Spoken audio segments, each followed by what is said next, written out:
Okay, today is Tuesday. March 15. Ito po si Kuya Rocky. Nagpupukpok ng, hindi ko alam kung anong tawag. Parma. Ayun po si Nestor? At si Kuya Ato. Ay, yan. Ay, nag-ano lang. Sigari, namimilay, sabi mo. Ano? Sigari, Ayun, namimilay. tatlo sila. Namimilay. Pupuntahan ko sila dyan mamaya-maya. Bakit? Yan, tatlo sila nagtutulong-tulong para anuhin ang forma ng magiging poste. Ng ano. Magtungot muna tayo sa loob. Si Master Meneng ay busy sa paggagawa ng ating magiging lababo.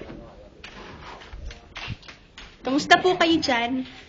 Ayos lang. Ayan. Ito ang magiging lababo natin. Ito yung butas. Ayan ang gripo. Ito ang saksakan. Para daw kunwari, pag nagka-rice cooker tayo, masaya. May saksakan dyan. Ayan. Sementado na siya. Kita mo. Ayan. Yan ang kable ng pinto. Tapos, ayun. Ito nga pala, ito na yung mga kuryenteng in-install ni Master Nestor o Henry. Nalilito talaga ako sa mga carpentero natin. Ayan. Ito yung mga switches. Meron din dito. Nasaan ba yun? Natakpan eh. Ayan, meron dyan. Tapos,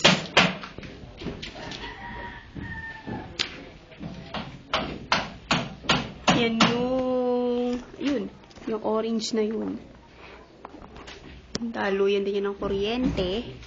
At sa taas, ayun din. At ito pa. At ayun. Ayun. Ayan. Ito. Yan. Ayun. Yun. Orange na yun. Ilaw dito. At mga ano pang mga pagkerbog na kuryente. Yan. Tapos, ito yung, ayan, napakita ko na yan. Ito yung switch sa, hindi ko alam kung para saan to sabi. Ni Papa ay, hindi ko talaga gets kung para saan tong switch na to. Ayun din. At para sa ilaw, yan.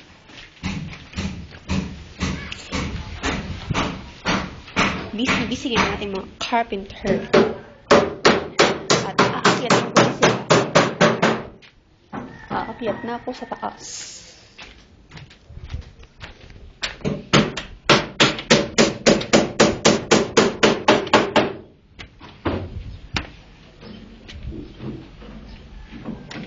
Ito na ang ginagawa nila ngayong araw na to.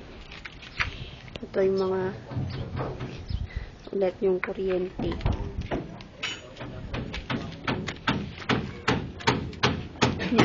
Switch ng ilaw. Ayan, busy sila. Ang dami na namang kahoy. Ayun sila. Kaway naman kayo dyan. Hindi makakaway. Ulo na lang, ulo. Ayan, busy sila. Ayan yung mga nabuo nilang poste. Ayan. Para sa ating magiging terrace. At para sa magiging rooftop natin. Mas mura nga kasi yun kaysa sa trusses.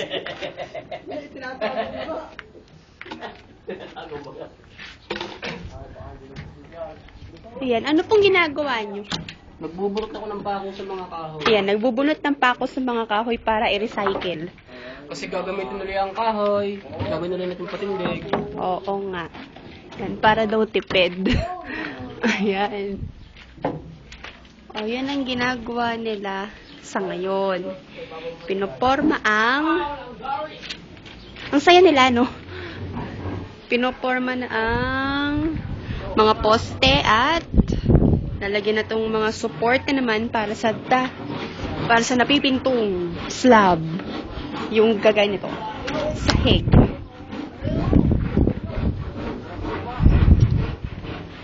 Siya, nakakailang minuto na. 5 minutes na.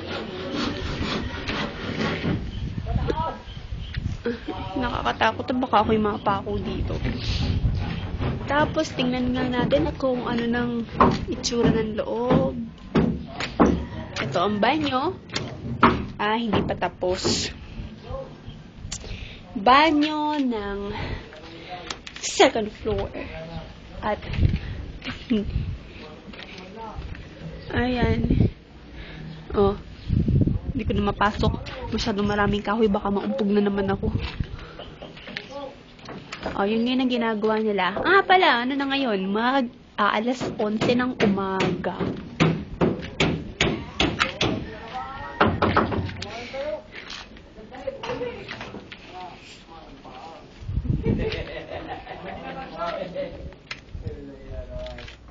Sige, bababa na ulit ako.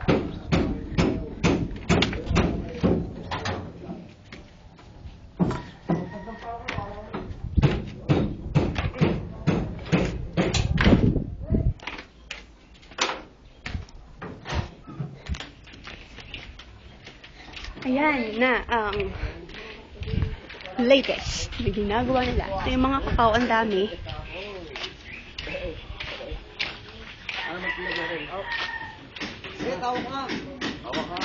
Ayun sila. Titigan mo ulit. At ito nga pala yung paligid na naman ng ating bahay.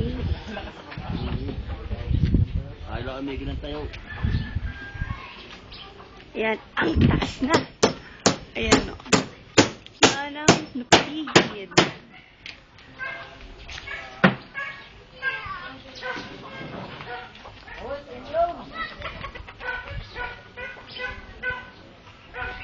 Ayan o.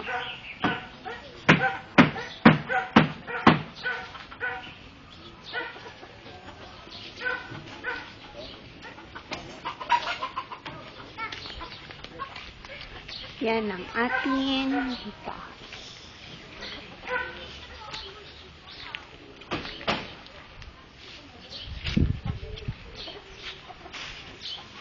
Yan ang taas.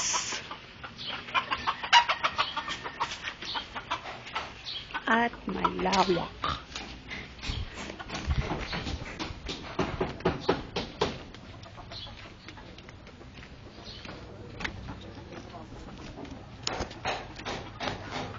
Yan, narinig mo yung mga pokpok, lagari, pokpok, lagari ng mga martilyo at lagari. Ayan na ang current progress ng ating mini mansion. Diba? Ang taas. Okay. Ayan na muna sa ngayon. Bye-bye. At ingat ka dyan. Good luck po.